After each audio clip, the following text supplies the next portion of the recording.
This podcast was recorded on the traditional territory of the Anishinaabe, Haudenosaunee, Ottawandaron, and Wendat peoples. This territory is covered by the Upper Canada Treaties. London Dairy Supply is dedicated to affordable, quality products that are sustainable and environmentally responsible. We stay current with innovations and improvements in the dairy industry to find the best and most effective products available on the market today. Always delivered with professional, friendly, and efficient service. Learn more about London Dairy Supply at londondairysupply.com. And are we going to have a joke this time? My concern is that this is something that's really all about art. Well, maybe it's time to let the jokes just die. Really? See, you missed that one. Oh, I know. I totally missed that one. I'm Adam Kaplan. And I'm Shobita Sharma. Shobita, from last week, I'm still kind of fuzzy on what regionalism is. Well, think of it this way. Fine art is really about exploring ideas, right? And sometimes those ideas are very global and political. Like with Kernow's Dorval airport piece that we talked about in the last episode. Right. And sometimes it's more technical than that. Like when Da Vinci had the idea to study anatomy so he could paint the human form more accurately. Or like Jack Chambers stuff. I mean, sometimes I look at Towards London, the namesake of this podcast, and I swear it looks like a photograph. Exactly. And Chambers was really interested in what he called painting hyperrealism, just like Kernow was into conceptual art. Okay, so what makes it regional then? Well, if you forget about the actual works of art they produced and just focus on the ideas, you'll see that all the art, including Kernow's more politically motivated works, always saw things through a regional lens. If you have an artistic imagination or an aesthetic sense, you then turn to that environment and you want to make some kind of aesthetic or visual or literary sense of it, whatever are the tools at your disposal. And regionalism starts there. So at that point, you're responding to your immediate environment, but you're also comparing it to the broader world in which that environment exists. If that voice sounds familiar, that's because that's Dr. Joel Faflak, who spoke with us on episode 1. We're going to hear more from Dr. Faflak in the second half of this episode. But for now, Shobita, one thing that keeps coming up for me is that this regionalism business sounds provincial. How so? Well, when I think of fine art, I think of big cities. Paris, New York, Berlin. That's where all the artists go, right? The big cities? Well, some of them. But what does that have to do anything with regionalism being provincial? Well, everything we've heard about regionalism was about looking at the world through the lens of London, Ontario. And, well, that just sounds super small town, provincial. One of the things that struck me when I came here was everybody here was very much into the art world here. And when I would say to them, so what's going on in Vancouver? They couldn't tell me. I mean, really, they didn't care. That was there, and this is here, and this is all that mattered. That's Dr. Madeline Lennon, Professor Emerita at Western University, where she founded what is now the Comparative Literature and Culture Program. In 1991, she became a professor of art history at Western University's Department of Visual Arts, where she also served as chair and graduate chair. Before and since her retirement from Western University in 2008, she has written extensively on the artists of the region and has curated a number of exhibitions, both here in London and elsewhere. It was as though those areas were much more open to the larger world than we were here. But that was my sense of it at the time. And I found it fascinating to see the differences, but also concerned that people didn't seem to care what was going on in other parts of Canada. But doesn't Dr. Lennon's statement only prove my point that regionalism is just a super narrow worldview? It's just another word for provincialism. Well, let's let Dr. Lennon finish her thought. When you say provincialism, there's such a negative connotation to that. And I don't see regionalism as negative. So that's how I would, to be provincial is to be ensconced in something that's very small-minded and narrowly viewed. And somehow I don't think Chambers and Kernow were that. And I go back to them because they, for me, were like the core, right? I never met Chambers. I came too late for that. But he was like the saint of the art world. He died and his work has such a spiritual quality to it that, it all kind of came together for me in that sense. Greg was the opposite, but I never thought of him as narrow in a bad sense, in a negative way. He was open to the world and very critical of it, and encompassed the larger world in his work as well. Last week, we heard there were people like the military officers at the garrison who became watercolor artists, apparently quite good, and even Paul Peel. All of them looked to the region for inspiration. So when did that begin? Here are Dr. Lennon's thoughts about that. Is it the case that people here were particularly connected to this place, this area, the location, the way people lived? That's entirely possible, that it tweaks something in the viewer. And there's that history, is it in the genes that, people connect with that more vividly than something that looks like a Picasso, I wonder about the fact that so many people in the early 20th century were more interested in works that looked like traditional Dutch works. So I remember in speaking with some curators when I first came here, they told me that artists who we don't think about them anymore would do works that they would then varnish with yellow varnish. So they looked like old Dutch artists. And that's what people were buying. So the art that's being produced here is really drawing inspiration from this area, like from London itself. Okay, but we go from these artists producing works literally describing the physical landscape, and that becomes the tradition of the works here. But the artists in the 60s were kind of ignoring the rest of the art world and focusing internally. How did they produce works that suddenly became so contemporary? Well, don't forget, Chambers was so connected to the landscape. He was producing works that were as realistic as possible, but the subjects he chose to capture and the way he chose to show them were definitely contemporary. Dr. Lennon thinks that there were 3 reasons for this, and one of them is a high school. Beale High School, known as the Art High School, really, it still is in some senses, so not just visual arts, but theater arts, etc. Then Fanshaw's visual arts program, also very strong, and Western's visual arts department. It's interesting to think that the people who taught in those programs came from different places. So Fanshaw's tended to have a lot of guys from Britain, basically originally English, who came and were very productive. Beale tended to have the more local people. Western had people from kind of all over the place. Most of them artists who were exhibiting, who didn't necessarily have a university degree. The first crew didn't anyway. And they might have moved here from someplace else. So it's interesting to see that there were 3 circles of influence, all of them really intent on training artists. But all these academics that entered the city just didn't smoothly integrate into the community.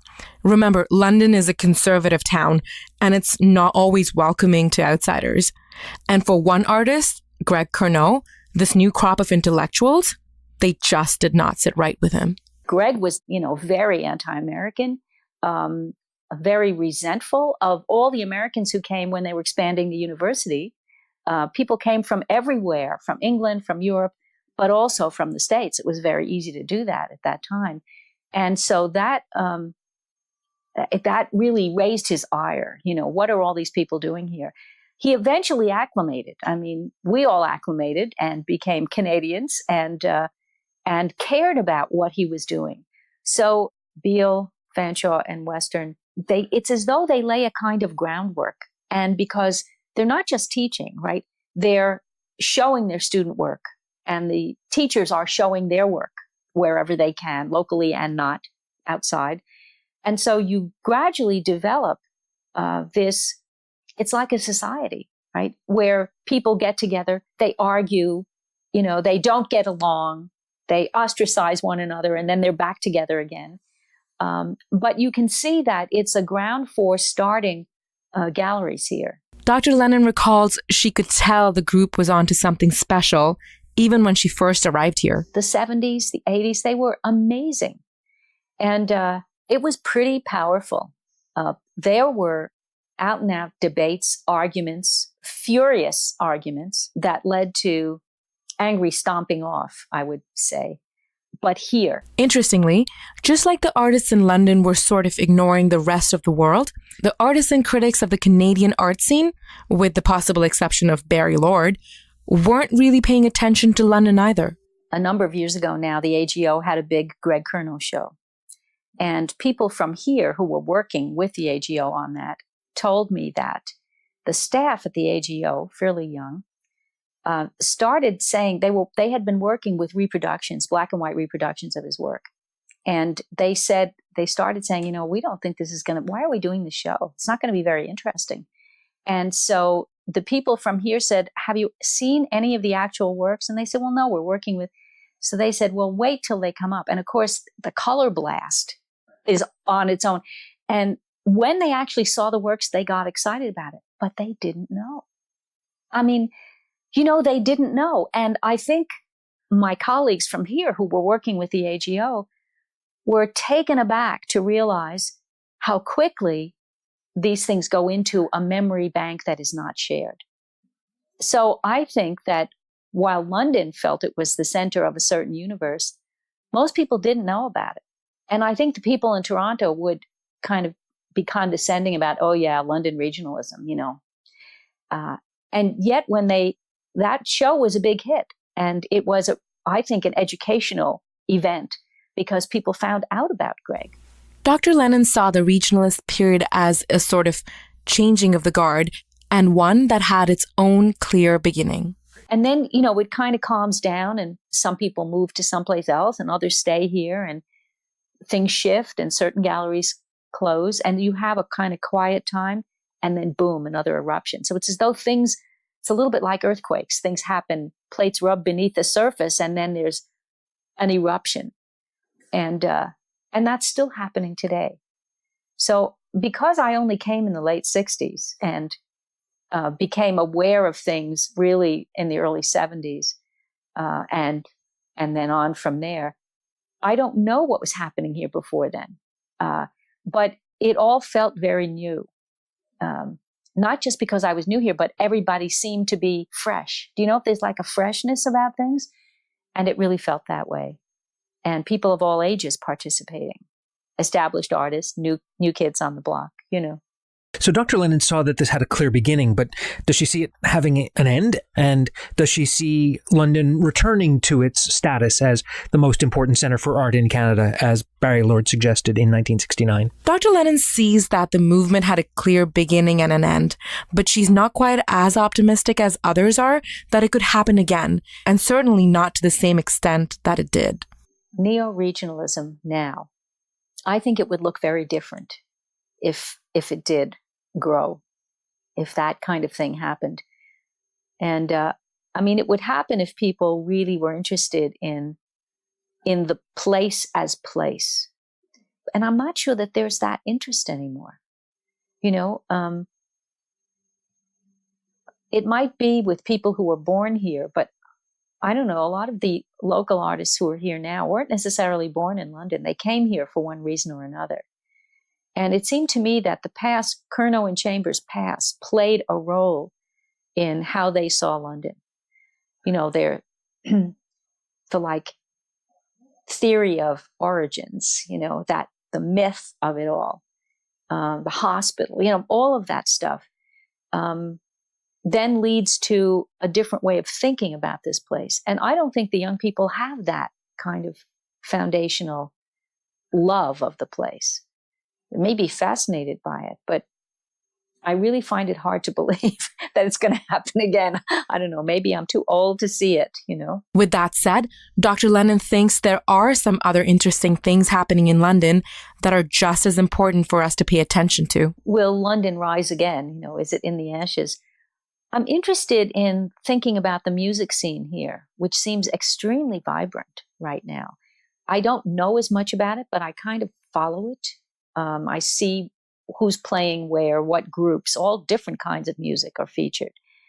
And that seems to me to be more obviously vibrant than the arts sector. And yet, the art sector, it feels to me, is bubbling. Whether it can maintain that is another question.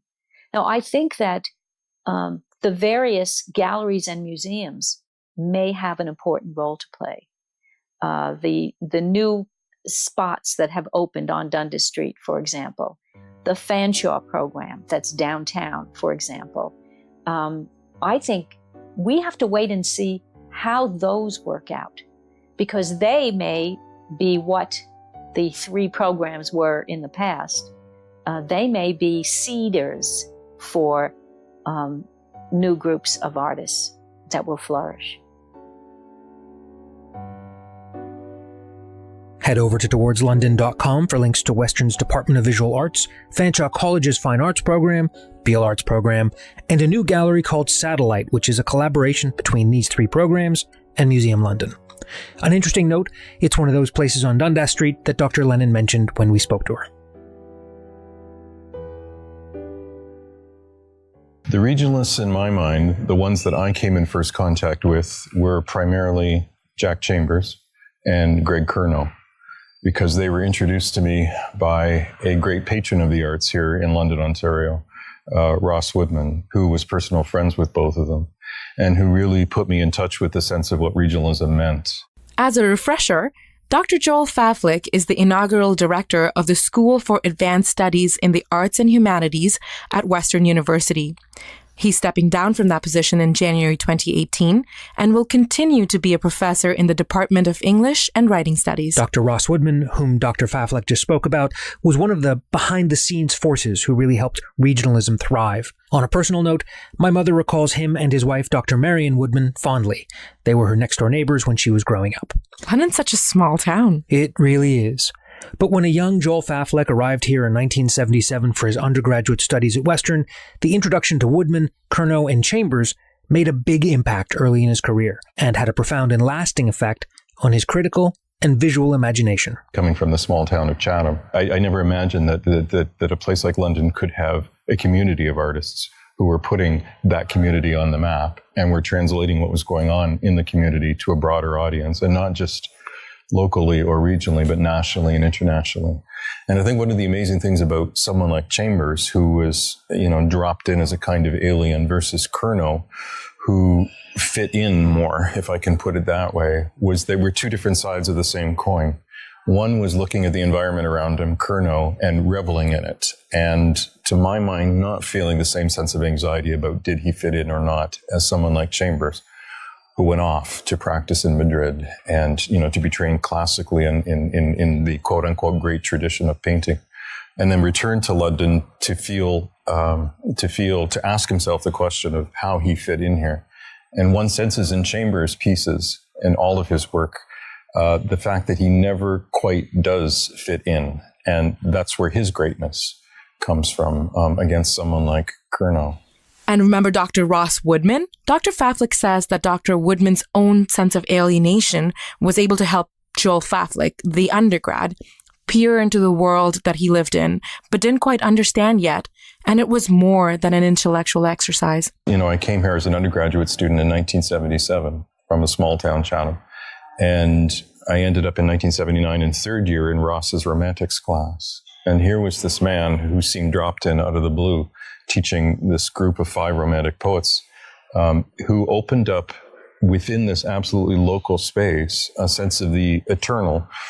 And don't necessarily have to think of that in spiritual ways, although there was a spiritual dimension to the way in which he did that, which got me thinking, you always have that person in your life who opens up the eternal to you in the present moment, if you're lucky enough to meet that person and open yourself up to them. And what he showed me is that you can live in the conditions of your being, and sometimes you have to settle for the conditions of your being because wanting to get away from them, as you do when you come from a small town and you come to a place like London and you want to get out of the world, you want to get somewhere else. There's a point at which you have to remain faithful to the situation that you were in, absolutely, to go back to what I said earlier. And Ross showed me how to do that, which is how are you going to dive for meaning? How are you going to dig for meaning? How are you going to look at the world around you? How are you going to assess what's going on in your mind and in your body and in your relationship with other people? What questions are you going to ask of the world? around you. He brought me to that sense of existence through romantic poetry. This group of figures who were asking the same questions. What is the moment of the eternal in the present, as it were? What is the time and place in which you're in? And you can't understand a broader context. You can't get out into the bigger world until you know exactly why you're sitting where you are right now and why you're living and breathing in the way that you are right now. And the minute you start processing that culturally, critically, the world just opens up for you in immeasurable ways. But it comes from an initial moment, as Ross taught me, and as I felt in turn, of just not feeling at one with the world. And that's another profound way in which regionalism talks back to us. We can call it simple-minded, we can call it naive, we can call it sentimental. But it also means that there are people working in their own separate spheres, alienated from one another, but responding to the world around them. And somehow the energy of that, and this starts to sound a little new agey, I should say, somehow that energy starts to come up from below, and gradually people start connecting and making transferences with one another and talking with one another. So making connections among artists and like-minded people, is this like what was happening at Curnow's downtown London studio? Yes, and don't forget, Curnow was so interested in being connected that he had a terminal installed in his studio that was connected to a university mainframe computer so he could share those transferences, even if it was only locally. And in some ways, especially because it was only locally, Dr. Faflak agrees that Curnow was certainly ahead of his time. Insofar as I understand Curnow's work, I mean, there's a huge prescience at work in Curnow. So while on one hand he was dismissing what was going on, he's intensely postmodern. He's intensely Warholian. He's intensely, aware of a global culture that's on the verge of forming itself. And what's remarkable is that, he rooted it here in London. He said, I'm forgettable all of that. And yet it was a being rooted here in London that spoke implicitly and kind of explicitly globally. You think of his map, his remapping of North America, that's way ahead of its time. So Curnow's really having his moment from that point of view. What's interesting about that is, if you think about the people with their iPhones in the Arab Spring protests in Tunisia or in Egypt, that's about as local as it could possibly get. And yet that moment of that technological connect puts the regional immediately in touch with the global, with the cosmic, with the broader world around you. And Curnow had some sense of knowing implicitly that that's what it meant, to simply be on your bike riding through the country outside London, Ontario. And you come back and you do a block print of your experience of doing that.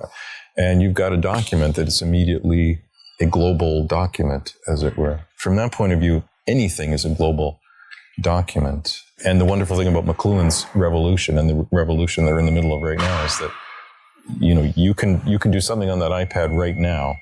You can put it on whatever, and 1 million people will see it possibly within a half hour's time. That's incredible. But that's simply to magnify the moment of what an artist does with a canvas in a different kind of way. Anyway, Curnow has some sense of that. Okay, but as a content creator, one of the big challenges I think we're facing is that if anyone can do pretty much anything and anyone can see it, we're reduced to, cat videos on YouTube being seen way more than a great drama or the next amazing short film. I'm not sure I see the great benefit in looking to your backyard for inspiration, especially if you don't even have a cat. Well, I think the difference is that cat videos can come from anywhere, but the works that these artists produced belonged very definitely to a certain place and also to a very certain time. But it also became somewhat of a litmus test for what ideas will succeed and what artists would succeed. So some people who think of themselves as artists wouldn't be accepted as quote-unquote fine artists.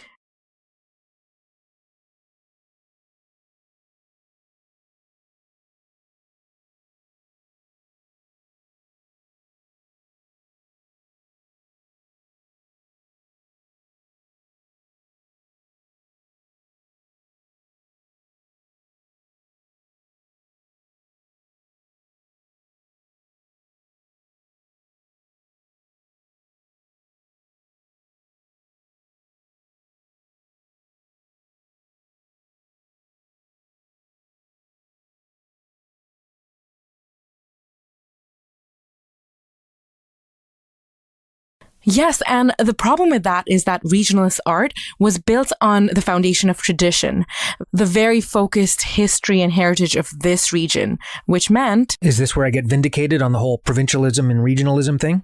Well, sort of. There's always that tension in regionalism, and there's the taint of provincialism, yes, amateurism.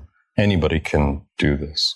Anybody can wake up and they can weave a basket, or they can weave a tapestry, or they can, throw a pot or something like that. And all of a sudden they're an artist. And does that mean that that's regionalism? Well, yeah, it is.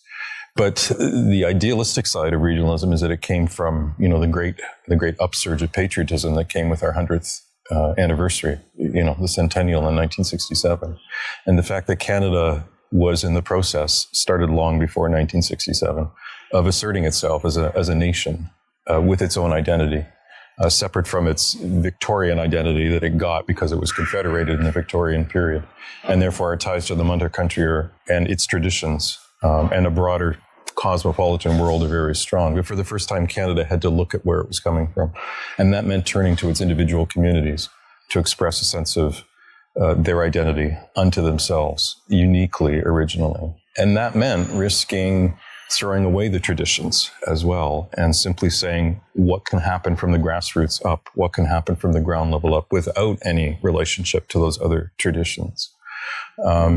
And that could go horribly wrong, and it can be provincial, and it can be amateurish.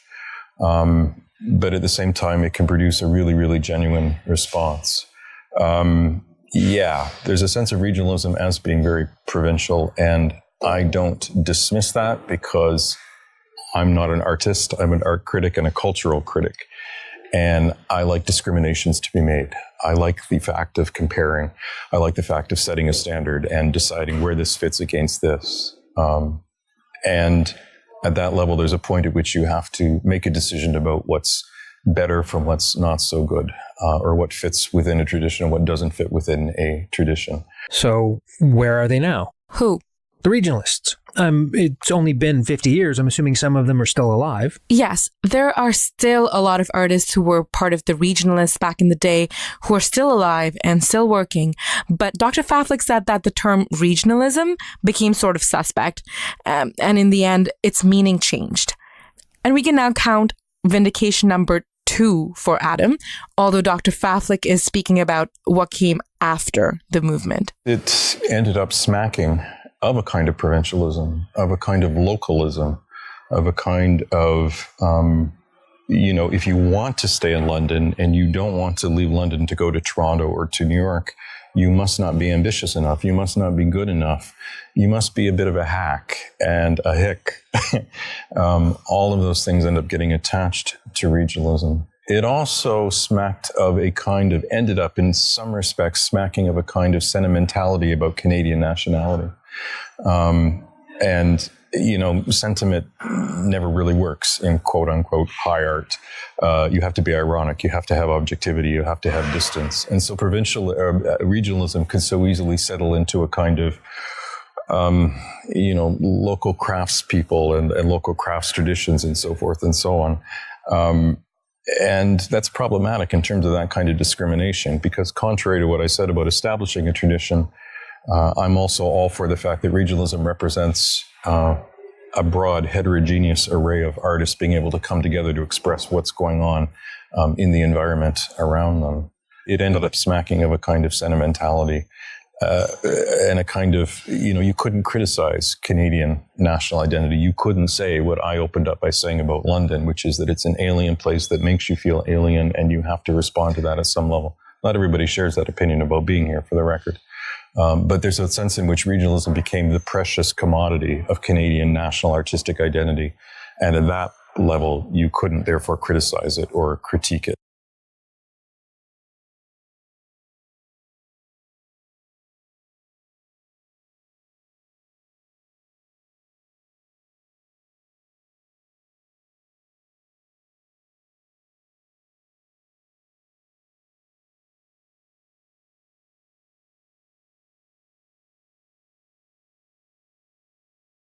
So do you have to be disconnected So do you have to be somehow disconnected from the world or from the local? Do you have to feel alienated in some way in order to be a regionalist? Let me take this again.